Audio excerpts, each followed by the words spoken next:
오늘 여러분 요한복음 4장에 보면 이런 사건이 있습니다. 왕의 신하의 아들이 자녀가 죽어갑니다. 그래서 그가 오늘 가버나움에서 갈릴리까지 적어도 35km를 다가와 죽게 구합니다. 내 아들이 지금, 내 자녀가 지금 죽어갑니다. 오셔서 좀 고쳐주십시오 라고 말할 때 주님은 뭐라고 말씀합니까? 네 아들이 살았다 라고 말합니다. 아니 지금 이 갈릴리에 35km 적어도 100리 가깝게 떨어진 그곳에 자기 자식이 죽어가는 그 왕의 신하가 간절히 구할 때 네 아들이 살았다 가라고 말할 때 그 말씀을 단순하게 믿고 돌아가는 그 마음은 어떤 마음일까요? 웬만하면 우리는 어떨까요? 고쳐주기 싫으면 관두시오 라고 소리 지를 수 있습니다. 그런데 바로 엠마오의 제자의 가슴에 불붙던 이 생명의 사건처럼 그 왕의 신하의 가슴은 그대로 믿고 돌아갑니다. 가다가 집에서 다가오는 시종환을 만나죠. 당신의 자녀가 살았습니다라고 말할 때 그게 언제냐라고 묻잖아요. 그랬더니 주님이 내 자녀가 살았다라고 말하는 그 시간임을 깨닫고 그와 그 가족이 다 예수를 믿더라고 성경은 말하고 있습니다. 살아계신 말씀 전체 속에 흐르고 있는 예수 그리스도. 우리 성경에 있는 말씀 한번 볼까요? 요한복음 5장 39절에서 40절에 있는 말씀입니다. 요한복음 5장 39절에서 40절 같이 한번 읽습니다. 너희가 성경에서 영생을 얻을 줄 생각하고 성경을 연구하거니와 이 성경이 곧 내게 대하여 증언하는 것이니라. 그러나 너희가 영생을 얻기 위하여 내게 오기를 원하지 아니하는도다. 하나님이 우리에게 주고자 하는 것은 결코 하나님의 생명의 역사임을 끝없이 하나님이 우리를 사랑하심의 열매는 영원한 생명을 주시는 것임을 잊지 않기를. 성경 전체가 누구를 말한다고요? 예수 그리스도에 대하여 증언하는 것이라고 말합니다. 오늘 사랑하는 여러분, 정녕 너희가 모세를 믿었다면 나를 믿었으리니 그가 나에 대하여 증언했다라고 오늘 5장 뒷절에 말하고 있습니다. 요한복음 6장으로 잠깐 볼까요? 요한복음 6장 68절에 베드로는 이렇게 고백합니다. 요한복음 6장 68절입니다. 같이 한번 읽습니다. 시몬 베드로가 대답하되 주여 영생의 말씀이 주께 있사오니 우리가 누구에게로 가오리까? 끝없이 우리는 성경으로 돌아갈 수 있기를 주의 이름으로 부탁을 드립니다. 우리 앞뒤 옆으로 같이 한 번 더 인사할까요? 성경으로 돌아갑시다. 그 얘기는 뭐예요? 예수 그리스도 안으로 들어갑시다. 이게 지금 말씀을 선포하는데 이게 지금 가장 큰 핵심인데 그저 아멘을 맛있게 마스크 쓰고 있으니까 아멘을 하는지 안 하는지 모르지만 고개라도 좀 이렇게 끄덕거렸으면 참 좋겠습니다. 예수 그리스도 안으로 들어갑시다. 할렐루야. 그래서 우리의 구원자 예수 그리스도를 찬양하며 경배하는 진리를 분별하여 결코 가짜들에게 미혹되지 말아야 합니다. 그러기 위해서 교회는 성도들에게 지속적으로 성경 말씀을 잘 가르쳐 주어야만 합니다. 그래서 여러분에게 종말론을 시작해서 지금 한 달 가까이 하나님 말씀을 지금 나누고 있습니다. 특별히 성경 전체에 흐르고 있는 하나님의 나라와 예수 그리스도의 복음의 맥을 여러분과 제가 붙들 수 있는 은혜가 있기를 주의 이름으로 부탁을 드립니다. 디모데후서 3장 16절의 말씀 아까 드렸었지요. 모든 성경은 하나님의 감동으로 된 것으로 교훈과 책망과 바르게 함과 의로 교육하기에 유익하니. 잠언으로 봅시다. 잠언 6장 23절에 있는 말씀입니다. 같이 한번 읽습니다. 잠언 6장 23절 같이 읽습니다. 대저 명령은 등불이요 법은 빛이요 교훈의 책망은 곧 생명의 길이라. 하나님의 말씀이 나의 발등상의 등불이 되고 인생길의 빛이 되어 삶의 아름다움을 만들어가는 여러분과 저에게 역사하는 살아계신 말씀에 붙들리는 여러분과 제가 되어지기를 원합니다. 왜 그럴까요? 여러분, 마태복음 5장 18절과 마태복음 20장 35절에 거의 동일한 말씀을 하고 계십니다. 먼저 5장 18절을 같이 읽습니다. 천실로 너희에게 이르노니 천지는 없어지기 전에 율법의 1.1획도 결코 없어지지 아니하고 다 이루리라. 그래서 주님이 십자가에 못 박혀 다 이루었다고 말씀하는 순간 율법을 완성하고 우리의 구원의 길과 진리와 생명이 되어주시는 유일한 구세주 예수 그리스도가 되심을 우리는 고백하는 여러분과 제가 되어지기를 주 예수의 이름으로 축복해 드립니다. 마태복음 24장 35절에 주님은 이렇게 말씀하십니다. 35절 한 절 읽습니다. 천지는 없어질지언정 내 말은 없어지지 아니하리라. 성경과 당신을 동등하게 말씀하시는 오늘 정령코 성경은 예수를 증언하며 예수 그리스도는 영원한 생명의 구원자임을 여러분과 제가 고백하기를 주의 이름으로 소원해 드립니다. 그럼 성경을 쓴 목적이 뭐냐는 말입니다. 요한복음 20장 31절에 보면 오직 이것을 기록하면 너희로 예수께서 하나님의 아들 그리스도이심을 믿게 하려 하며 또 너희로 믿고 그 이름을 힘입어 생명을 얻게 하려 함이라. 저만 읽었나요? 같이 한번 읽을까요? 오직 이것을 기록하면 너희로 예수께서 하나님의 아들 그리스도이심을 믿게 하려 하며 또 너희로 믿고 그 이름을 힘입어 생명을 얻게 하려 함이라. 사랑하는 여러분, 속지 마십시오라는 얘기를 드리며 저는 예수님의 한 사건을 소개하고 말씀을 정돈하려고 합니다. 마태복음 4장으로 돌아갑니다. 마태복음 4장 5절로 7절에 보면 악한 사단이 마귀가 예수를 이렇게 시험합니다. 같이 읽어볼까요? 이에 마귀가 예수를 거룩한 성으로 데려다가 성전 꼭대기에 세우고 이르되 내가 만일 하나님의 아들이어든 뛰어내리라. 기록되었으되 그가 너를 위하여 그 사자들을 명하시니니 그들이 손으로 너를 받들어 발이 돌에 부딪히지 않게 하리로다 하였느니라. 예수께서 이르시되 또 기록되었으되 주 너희 하나님을 시험하지 말라 하였느니라 하시니. 여러분, 사단이 지금 뭐를 인용합니까? 시편 91편을 인용합니다. 뛰어내려라. 거룩한 성 예루살렘 성전 꼭대기에서 네가 딱 뛰어내리는 순간 천사가 너의 발을 딱 받들어서 네가 하나님이며 하나님의 아들 메시아임을 모든 만방에 드러나게 하라. 성경을 인용합니다. 여러분, 이게 무슨 얘기인지 아십니까? 왜 어렵게 십자가의 길을 가려고 그러냐? 쉬운 방법이 있는데 돌을 떡으로 만들어 먹어버리면 거룩한 성전 꼭대기에서 뛰어내려 모든 자 앞에서 천사가 내 발을 받들어 돌에 부딪히지 않는 놀라운 기적과 이적 속에서 내가 하나님임을 증명하라고 말할 때 주님은 거부합니다. 제가 여러분에게 드리는 이 말씀을 귀 기울여 듣기를 원합니다. 사단, 악하고 배역한 오늘 모든 거짓 그리스도인들이 그리스도라고 주장하는 자들이 기적과 이적을 통해서 자기를 과시합니다마는 주님은 그것을 거부해 버리십니다. 또 기록되었을 때 주님은 십자가의 그 길, 아버지여 나의 원대로 되지 말고 아버지의 원대로 되기를 원하나이다. 굳이 십자가를 통하여 내가 하나님의 아들임을 증명할 이유가 있느냐는 사단의 도전 앞에 주님은 기꺼이 십자가의 길을 가시길 원합니다.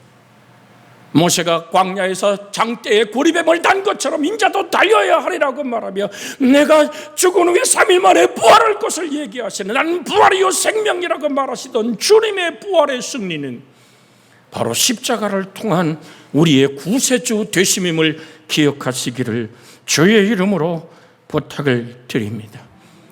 그 예수 동정녀 마리아 몸에 성령으로 수태하시고 십자가에 못 박혀 살을 찢고 피를 쏟아 저가 찔림을 우리 허물 때 저가 상함을 우리 죄악 때문이라.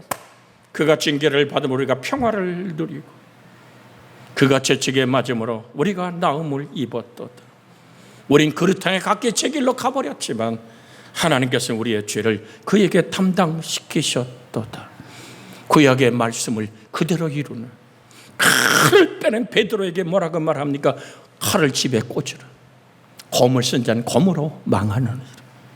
내가 12군단이 되는 철군을 통하여 이 정말 한 시대를 살아가는 로마를 정리할 힘이 없더냐. 그러나 그렇게 하면 성경이 어떻게 되겠느냐.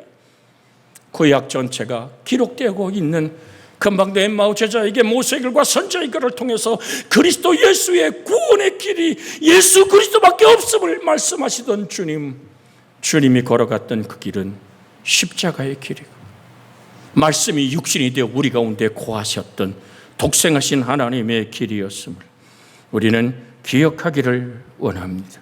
그래서 사도행전 4장 10절 12절의 말씀을 같이 우리가 읽고 합심하여 그리스도 안에 돌아오기를 원합니다. 너희 모든 이스라엘 백성은 알라.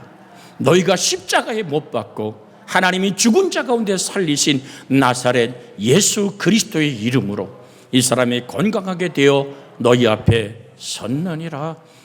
이 예수는 너희의 건축자들의 버린 돌로서 진모퉁의 머릿돌이 되셨느니라. 우리가 같이 12절 크게 읽습니다. 다른 이로서는 구원받을 수 없나니 천하 사람 중에 구원받을 만한 다른 이름을 우리에게 주신 일이 없음이라 하였더라. 같이 하나님 말씀 붙잡아 합심해 기도합니다. 주여, 자비하신 아버지 하나님, 유일하신 곳에 영생은 유일하신 참 하나님과 그가 보내신 자 예수 그리스도를 믿는 것입니다. 예수 그리스도 한 분 외에는 다른 주가 없음을, 천하인간의 구원받을 다른 이름이 없음을 우리는 고백합니다.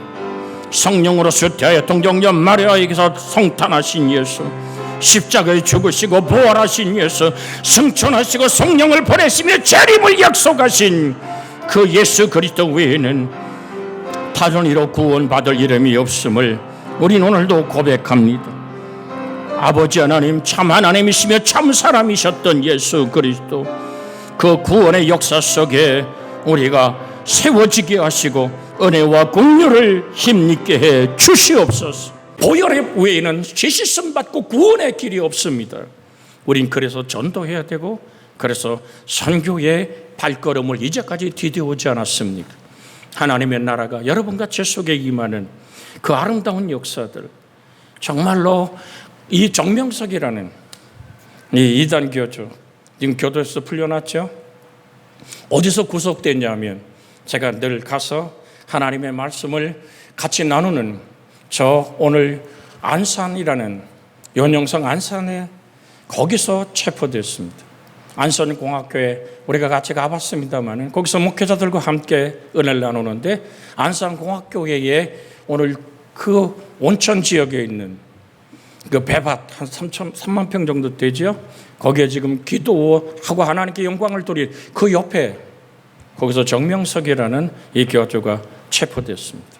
돈으로 정말 그 젊은 아이들을 농락하는 그런 악한 장면들이 드러나서 거기서 체포돼서 한국으로 돌아왔죠.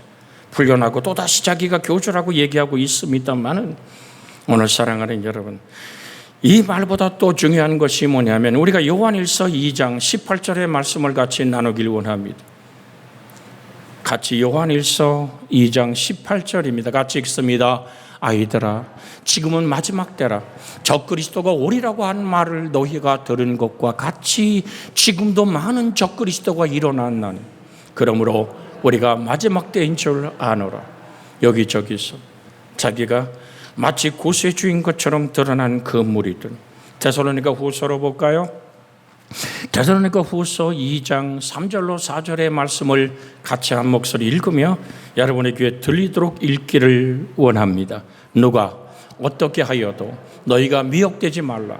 먼저 배교하는 일이 있고 저 불법의 사람 곧 멸망의 아들들이 나타나기 전에는 그 날이 이르지 아니하리니 그는 대적하는 자라 신이라라고 불리우는 모든 것과 숭배함을 받는 것에 대항하여 그 위에 자기 자를 높이고 하나님의 성전에 앉아 자기를 하나님이라고 내세우느니라. 중국의 대표적인 이단이 천둥번개라는 자기가 재림 예수라고 주장합니다만 한간에 알려지기는 그가 여자라고 말하지만 초림 예수는 남자이지만 재림 예수는 여자라고 주장하는 천둥번개 처음 들어요? 여러분, 그를 따르는 무리가 5천만 명이 넘습니다. 이 안타까운 일들이 대한민국을 지금 지배하려고 돌아오고 있습니다. 여러분, 깨어나야 될 줄 믿습니다. 그런데 그 실제는 남자입니다. 그러니까 이렇게 자기가 뭔가를 착각하고 있는 이유가 뭡니까? 그들에게 임한 악한 영을 통해서 모든 사람들을 미혹하는 때가 있다. 다시 한번 4절 읽어볼까요? 그는 대적하는 자라. 신이라 불리는 모든 것과 숭배함을 받는 것에 대항하여 그 위에 자기를 높이고 하나님의 성전에 앉아 자기를 하나님이라고 내세우느니라. 시한부 종말론 이단들은 이미 교회에 다니고 있는 교인들만 타켓으로 삼습니다. 왜냐하면 그들의 목적은 영혼을 구원하는 것이 아니라 교회를 무너뜨리는 데 있기 때문입니다. 내 주 예수 그리스도의 거룩한 복음을 품고 정말로 하나님의 뜻 앞에 자기 삶을 내어놓을 수 있는 헌신으로 천하보다 귀한 구원받은 영혼을 향한 빚진 자의 가슴이 여러분과 제 속에 있어지기를 주 예수의 이름으로 부탁을 드립니다. 그래서 우리는 가야 하는 거 아닙니까? 최초의 중국 땅에 복음을 선포했던 허드슨 테일러 같은 그는 우수를 익힌 20대의 젊은이가 그 땅에 와서 예수 그리스도를 외치기 시작할 때 새 아이를 거기서 잃습니다. 세 번째 아이가 태어나서 일주일 만에 세상을 뜰 때 33살 먹은 자기 아내도 거기 세상을 뜹니다. 그를 땅에 묻고 그날로 그 상하이의 그 수록길을 따라서 예수 그리스도를 전하러 떠나는 그의 발걸음. 왜 그는 그런 미치도록 예수를 말해야만 합니까? 여러분, 우리는 왜 전도해야 됩니까? 왜 선교해야 됩니까? 그 이유는 간단합니다. 내가 예수를 주로 고백하여 구원받은 것처럼 내가 이 복음을 전하지 않으면 정말 화가 미칠 것 같은 불붙는 그 안타까운 가슴이 천하보다 귀한 영혼을 향한 구원의 간절한 눈물이 하나님을 영화롭게 하고 존귀케 하기 때문인 줄 믿습니다. 주님 오시는 그날, 아니 여러분과 제가 이 땅을 이별하고 아버지 앞에 서는 그날 거룩한 순종을 살아낸 삶으로 하나님 앞에 이르기를 주 예수의 이름으로 부탁을 드립니다. 교회를 무너뜨리는 것이 아니라 구원받는 믿음의 수를 더하는 하나님의 은혜가 여러분과 제 속에 있어지기를 주 예수의 이름으로 축복해 드립니다. 여러분, 우린 지금 예배당에 모여 있습니다. 교회가 뭐죠? 예배당 건물 안에 모여서 교회입니까? 아닙니다. 그리스도 예수의 생명 안에 있을 때 교회입니다. 주 예수 안에 있기를 주 예수의 이름으로 부탁을 드립니다. 예수님은 이들에게 미혹되지 말라고 얘기합니다. 전 분명히 얘기합니다. 우리 교회만이 구원이 있다고 주장하면 이단입니다. 예수 그리스도만이 구원이십니다. 사랑하는 여러분, 그래서 우리 교회 밑바닥을 떠들을 때 예수 그리스도가 나오기를 주의 이름으로 소원해 드립니다. 그래서 우리 교회를 말할 때 혹시 여기서 있는 담임 목사 이름이 들먹거려진다면 우리 교회는 벨인 겁니다. 당회가 예수 그리스도의 힘을 발휘한다면 이미 끝나버린 교회입니다. 주 예수 그리스도 외에는 다른 이로 구원받을 이름이 없습니다. 예수의 보혈의 피 외에는 우리 죄를 씻을 길이 없습니다. 그래서 우리는 외치는 겁니다. 바울이 오늘 착고가 풀려지고 옥문이 열려지는 지진이 일어나서 놀라운 기적이 일어난 사건 속에서 옥사장이 자결하려고 칼을 들었을 때 우리가 도망가지 않았단 말하며 사도 바울은 무엇을 외칩니까? 주 예수를 믿어라. 그리하면 너와 네 집이 구원을 얻으리라. 여러분, 우리는 호기심에서라도 정령코 내가 이기지 못하는 이단의 세력 속에 오늘 구경 삼아서라도 오늘 다가가지 않기를 주의 이름으로 부탁을 드립니다. 아예 단호하게 관심을 끊어버리시기를 주의 이름으로 부탁을 드립니다. 로마서 16장 17절 18절의 말씀을 함께 읽습니다. 로마서 16장 17절 18절입니다. 같이 읽습니다. 형제들아, 내가 너희를 권하노니 너희가 배운 교훈을 거슬러 분쟁을 일으키거나 거치게 하는 자를 살피고 그들에게서 떠나라.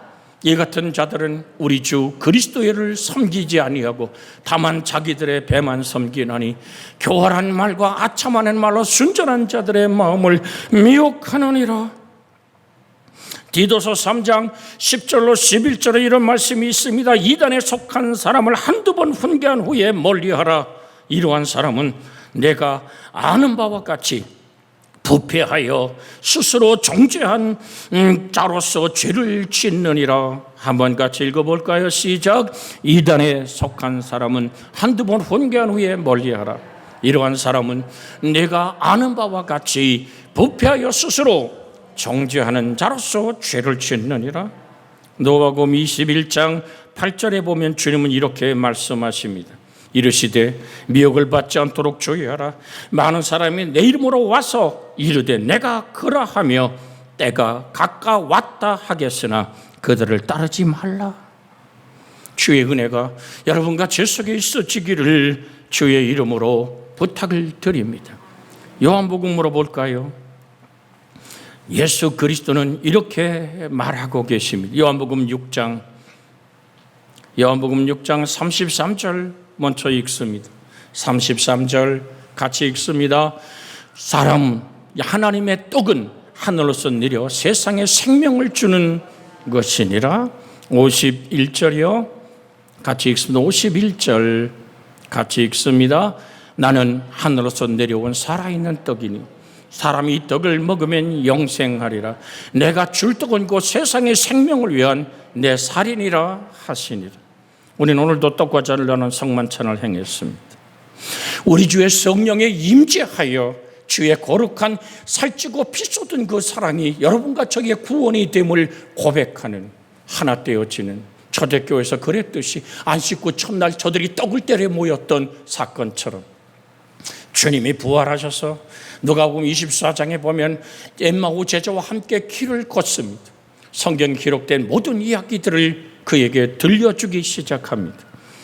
여러분, 이것이 굉장히 중요한 사건 중에 하나입니다. 왜냐고요? 오늘 이단에 미혹되지 말고 건강한 교회에 공동체에 꼭 붙어 있어야 하는 이유가 뭡니까? 이단에 빠진 사람들은 대부분 정통교회에 다니던 사람들입니다. 신천지 같은 이단들은 특히 목회자가 없는 교회 내부 분열이 있는 교회들을 집중적으로 공략해서 무너뜨리고 있는데, 최근에 전국 곳곳에 여러 가지 많은 피해와 아픔을 가진 것을 우리는 봅니다. 종말한 쪽 이단의 특징은 추종자들에게 성경 공부를 많이 시키지만 성경을 편식시킨다는 것입니다. 자신들의 고집 교리를 증빙할 만한 말씀만 뽑아내어서 편집하여 암송하고 공부시킨다는 사실을 우리는 기억해야 됩니다. 그들은 성경 전체적인 체계적인 통독하고 성경의 흐름을 살펴보는 성경 공부나 말씀의 하나하나를 묵상하고 가르치는 강해 설교나 큐티는 절대로 거의 하지 않습니다. 그러기에 누가복음 24장 이야기를 여러분에게 드리는 겁니다. 누가복음 24장 27절에 있는 말씀 한번, 예수님은 어떻게 당신의 모습을 설명했을까요? 같이 읽습니다. 26절부터 읽습니다. 그리스도가 이런 고난을 받지 자기의 영광에 들어갈 것이 아니냐 하시고, 이에 모세와 모든 선지자의 글로 시작하여 모든 성경에 쓴 바 자기의 권한 것을 자세히 설명하시니라. 자기의 오늘 성경에 쓴 바, 자, 예수님은 지금 부활하셨어요. 엠마오 제자와 함께 지금 걸어가고 있어요. 그분이 부활하신 예수예요.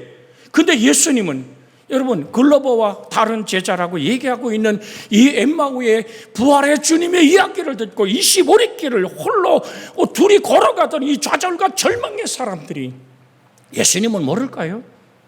여러분, 그 다음에 보면 오늘 성경에 이런 사건이 등장합니다. 오늘 보세요. 29절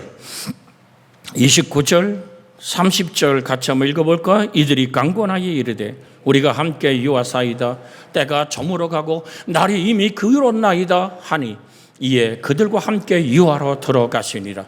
그들과 함께 음식 잡수실 때 때에 떡을 가지사 축사하시고 떼어 그들에게 주시니 그들의 눈이 밝아져 그인 줄 알아보더니 예수는 그들에게 보이지 아니하시니라.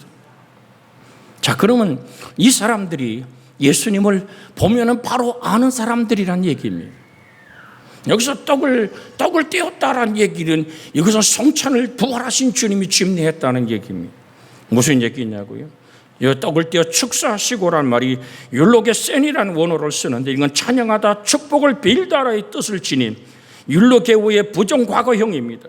본문처럼 사물을 목적하여 사용될 때는 엄숙하게 기도함으로써 사물을 거룩하게 하다라는 의미가 이 축사하다라는 헬라 원어가 가지고 있는 것입니다.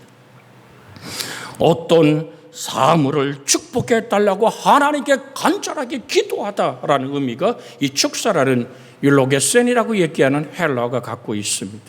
무슨 얘기입니까? 주님 부활하셔서도 떡과잔 안에서 주님 부활하셔서도 어이 나요. 그러면 금방 알아볼 수 있습니다. 여러분, 이게 10초도 걸리지 않는 일을 주님은 25리길을 걸어가면서 모세 27절 다시 한번 보면 어떻게 하십니까? 27절에 이에 모세와 모든 선지자의 글로 시작하여 모든 성경에 쓴 바 자기에 관한 것을 자세히 설명하시니라. 성경, 구약 성경 39권을 펼쳐놓으니까 누가 나온 거예요? 예수가 나온 거예요. 그래서 우리는 끝없이 성경으로 돌아가되 성경 전체에 흐르고 있는 예수 그리스도와 만날 수 있는 은혜 안에 머물기를 주의 이름으로 부탁을 드립니다. 보십시오. 그 다음에 오늘 32절인가요? 같이 한번 봅니다. 32절 그들이 서로 말하되 길에서 우리에게 말씀하시고 우리에게 성경을 풀어주실 때에 우리 속에서 마음이 뜨겁지 아니하더냐 하고, 우리 당장 그 반대를 만나면 문제가 해결되길 원합니다. 내 눈에 보이고 손에 잡히고 귀에 들리는 응답을 기다립니다. 그런데 하나님은 말씀을 보내신단 말입니다. 그런데 그 말씀이 여러분과 제 영혼을 뜨겁게 불타게 하는 은혜로 다가올 때 성경은 그냥 읽으면 글입니다. 그러나 이 말씀은 하나님의 감동으로 기록됐다는 이 오늘 디모데후서에 있는 말씀, 하나님의 감동이란 말은 하나님이 호흡하시다는 단어와 같은 뜻입니다. 사람을 짓고 그 코에 생기를 불어넣었던 오늘 그 생기라는 루아흐라는 이브리 말이나 오늘 하나님의 감동이라는 오늘 이 말씀이나 원어는 같은 의미를 갖습니다. 그래서 성경 66권은 살아계신 하나님의 숨결입니다. 이곳에서 누구를 만나요? 하나님이 세상을 같이 한번 우리 요한복음 3장 16절 같이 암송합니다. 하나님이 세상을 이처럼 사랑하사 독생자를 주셨으니 이는 누구든지 저를 믿는 자마다 뭐하지 않고요 멸망하지 않고 영생을 얻게 하려 하십니다. 이 말씀이 여러분과 저의 마음을 뜨겁게 할 수 있기를 주의 이름으로 부탁을 드립니다. 오늘 뜨겁게 하다란 말은 원어는 불을 붙이다란 말로 쓰여져 있습니다. 이것이 문법적으로 현재 수동태인데 이것이 신적 수동태로 쓰여져 있습니다. 무슨 얘기냐고요? 이 신적 수동태란 얘기는 이 엠마오 제자의 가슴 속에 타오르는 불길이 타오르게 하신 것은 자기들이 아니라 하나님으로 의해서 불붙어졌다는 얘기입니다. 이게 오늘 분사 연결은 지속된다는 얘기입니다. 그래서 엠마오의 좌절과 절망으로 걸어가던 그들은 돌아서기 시작합니다. 어딜 향해 돌아섭니까? 예루살렘을 향해서 부활의 증인이 되어 그들의 가슴이 불태워지는 지금도 타고 있는 그 하나님의 살아계신 말씀이 그냥 읽으면 글입니다. 그러나 그 말씀이 나에게 능력이 되어 부딪힐 때 생명이 되고 권능이 되는 줄 믿습니다. 태초에 말씀이 계시니라. 이 말씀이 하나님과 함께 계셨으니 이 말씀이 곧 뭐라고요? 하나님이시니라. 요한복음 1장 1절로 4절까지 말씀 한번 읽어볼까요? 같이 읽습니다. 태초에 말씀이 계시니라. 이 말씀이 하나님과 함께 계셨으니 이 말씀이 곧 하나님이시니라. 그가 태초에 하나님과 함께 계셨고 그 만물이 그로 말미암아 지은 바 되었으니 지은 것이 하나도 그거 없이는 된 것이 없느니라. 그 안에 생명이 있었으니 이 생명은 사람들의 빛이라.